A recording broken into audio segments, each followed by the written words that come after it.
I brought my daughter to the gynecologist, so I don't understand why she has to fill out a form that asks about her pronouns. I see.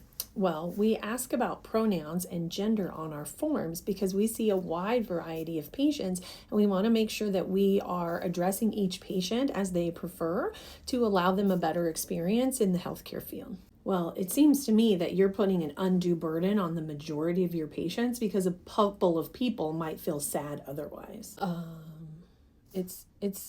It's actually not about a couple of people being sad. It's about treating every patient with dignity and respect. And honestly, we ask all kinds of questions on our intake form that don't pertain to the vast majority of people. So let's talk through that. So here's a list of questions that we ask on our intake form that may pertain to only a small proportion of our population, but are very important for us to know.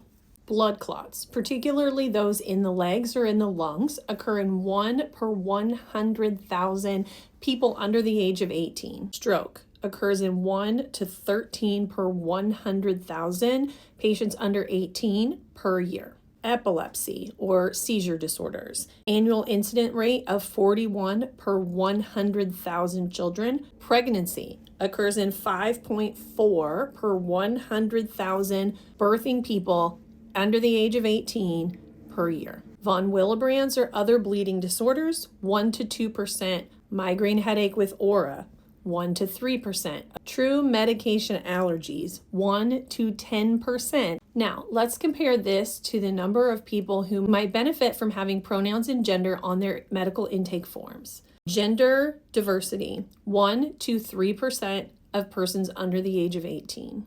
Gender dysphoria, 1/2 to 1.3%. Intersex patients are people born with differences of sexual development, up to 1.7% of the population, and typically this occurs in about 1 out of 5,000 live births every year.